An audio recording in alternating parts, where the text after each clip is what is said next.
Olá pessoal, bem-vindos ao Fator Paranormal.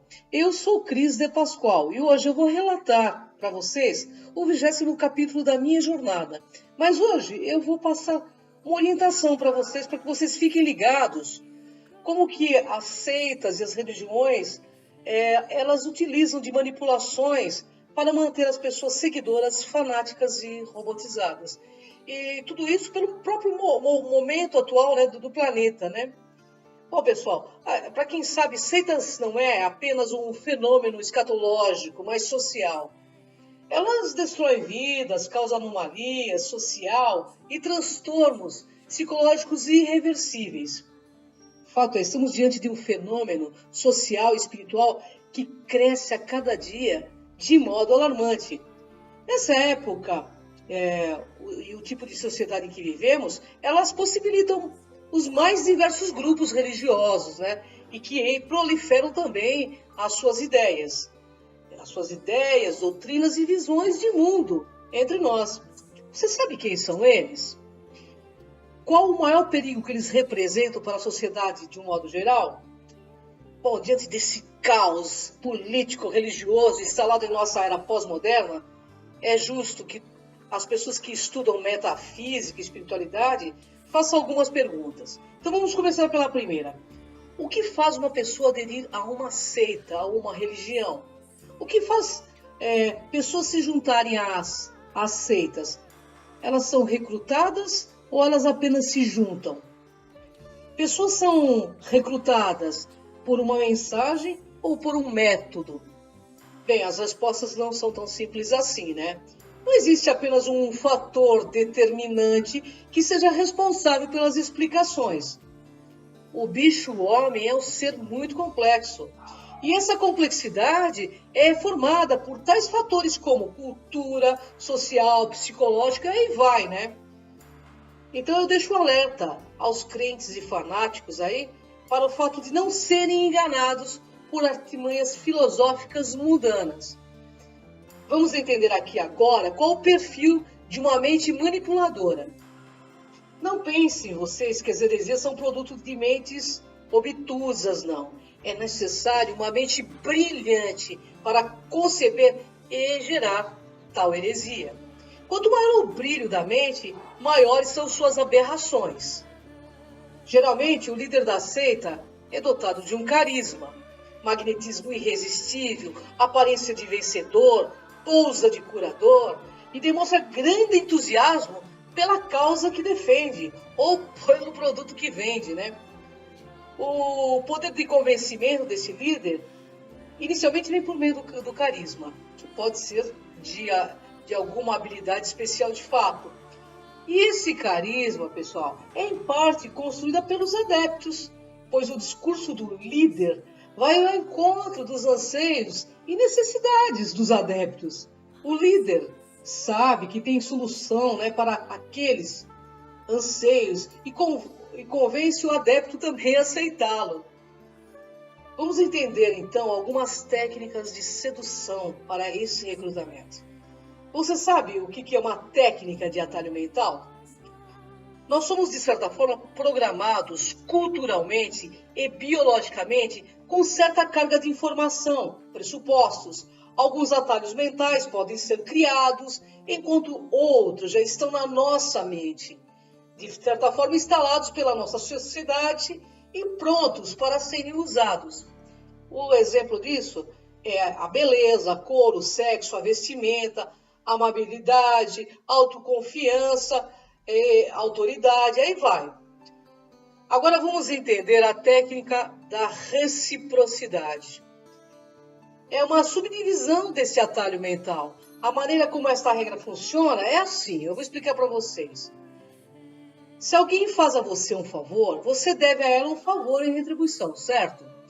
Resultado gerado, constrangimento e culpa. Vamos entender o controle pós-conversão. Uma pessoa modifica o comportamento da outra, mudando o mundo em que vive. Definindo os termos, o que significa a modificação de comportamento? Bem, isso trata de estabelecer uma correspondência entre recompensa ou castigo pelas ações realizadas. E assim, pessoal, começa o controle psicossocial, ou seja, um Big Brother de seitas. Usam técnicas de manipulação mental e a enciclopédia da psicologia define manipulação como o gerenciamento e a direção dos seres humanos para uso hábil de seus desejos e qualidades, com o propósito de controlá-los com fins sociais, científicos, políticos, contrários às suas escolhas. Quer saber qual tipo de controle é? Então, é o controle do comportamento, é o controle do pensamento, é o controle do sentimento e é o controle também da informação. Assim surge o controle do comportamento. É efetuado mediante uma seleção comportamental, isto é, a seita seleciona a vida pessoal do adepto, entendeu? E geralmente a gente cai nessa quando está carente, né? E esse comportamento, de certa forma, é biológico e social e também por meio de controles ou restrições, tipo controle físico. Eles controlam a comida, a roupa, o aspecto físico, né? E também tem o controle social, que é o tipo de trabalho que a pessoa exerce, tipo de cursos, os tipos de amizade, seleção familiar, controle ocupacional. Nas seitas, há sempre algo para fazer. Cada seita tem uma série de comportamentos e tarefas que os adeptos devem cumprir. Assim, você será dominado mentalmente, com pleno controle mental. Aliás, você sabe o que é controle mental? O controle mental procura nada menos do que desfazer a identidade original de um indivíduo. Comportamento, pensamentos e ações, e reconstruí-lo na imagem do líder da seita. Isso é feito controladamente, rigidamente, e usando o que? A vida espiritual, física, intelectual e emocional do membro. O controle mental geralmente é também um processo social que encoraja obediência, dependência, conformidade. O processo desse controle desencoraja a autonomia e a individualidade. E ao emergir os recrutados num ambiente que reprime o livre pensamento e vai se trazendo os dogmas do grupo, torna-se a única preocupação da pessoa cumprir o dogma. Esta etapa, pessoal, inicia-se quando é bloqueado o senso crítico da pessoa. A pessoa perde o senso de criticidade. O bloqueio se dá pelo seguinte processo. Aprendizagem de uma língua própria, é o giclês que eles usam. A emoção e a entoação dos mantras, canções, meditações, doutrinação exaustiva, atividades constantes. O objetivo, agora, depois disso tudo, é que o grupo pense pela pessoa. Os giclês e respostas preparados introduzem preconceitos mentais. As seitas realmente destroem o senso crítico por completo. Por isso que existem tantas crenças irracionais. Elas, de certa forma, destroem a habilidade de questionar as coisas. E ao destruir a sua habilidade de pensar, destrói também a sua habilidade de sentir. Depois controlam os sentimentos. Isso permite manipular os sentimentos das pessoas. Medo externo, criando um inimigo externo. O medo interno, temor em deixar o grupo. E a culpa por não se enquadrar dentro das regras internas. Fazem também o controle da informação. Isso causa uma total privação do senso crítico. Eles usam alguns livros sagrados, e literaturas proibidas para isso. E fazem com que a pessoa se prive de outras literaturas.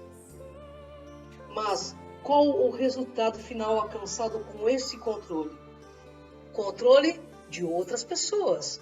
Aprendido desde muito cedo, vem por fim a ser usado no controle e eventualmente conduz ao autocontrole, pessoal, capaz de criar seguidores sem o mínimo de criticidade.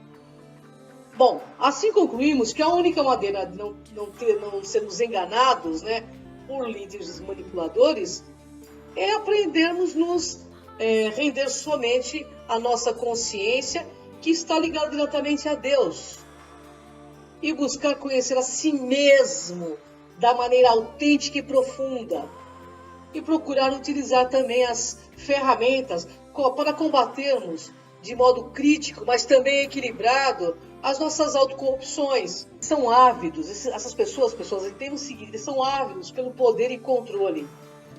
É o poder pelo poder, entendeu?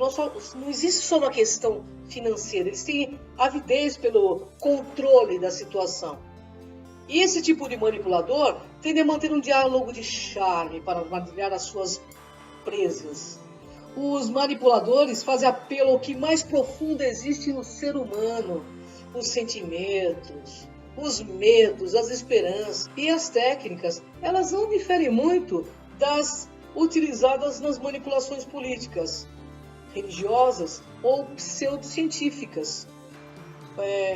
Você sabe o que é um manipulador? Bem, manipulador é aquela pessoa que explora a boa-fé do outro, para, com isso, obter vantagens, dinheiro, prestígio. Geralmente são egos siderados, fugindo ou aparentando ter qualidades e habilidades que eles não têm, dons que, na verdade, nunca possuíram.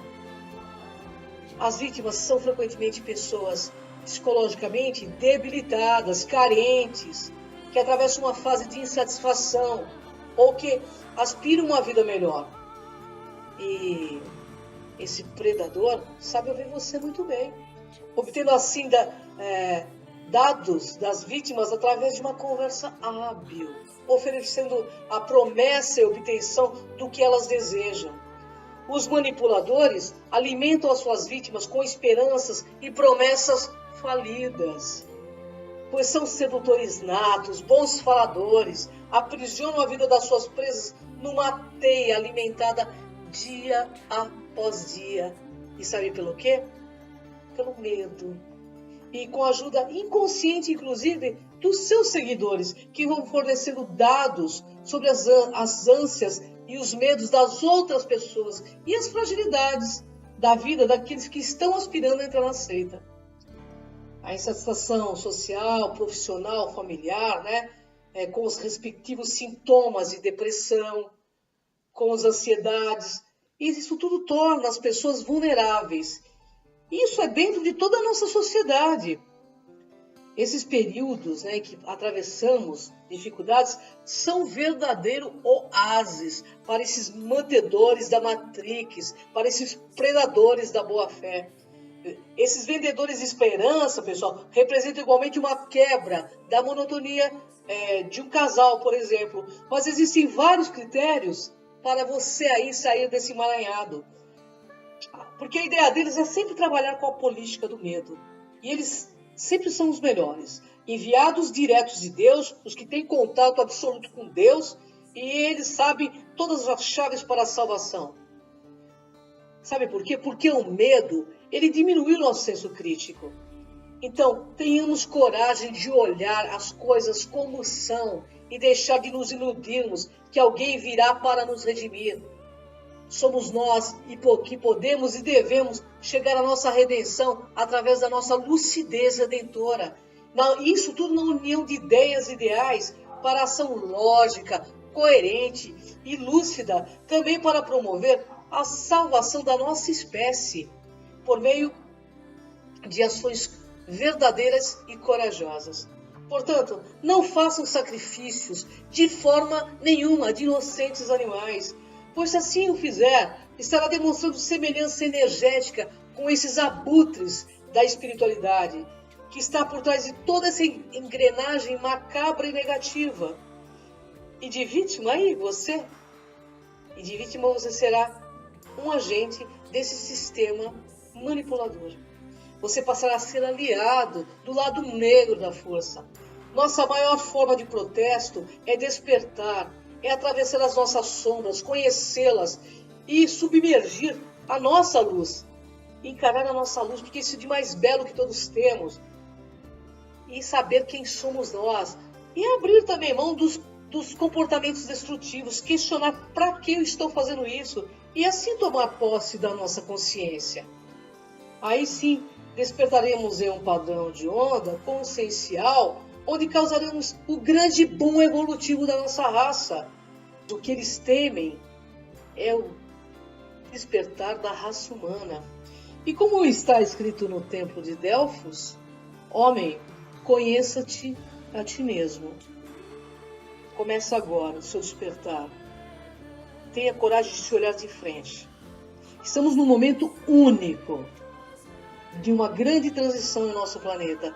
Cabe a cada um de nós dar o primeiro passo para o encontro da nossa grande luz chamada consciência.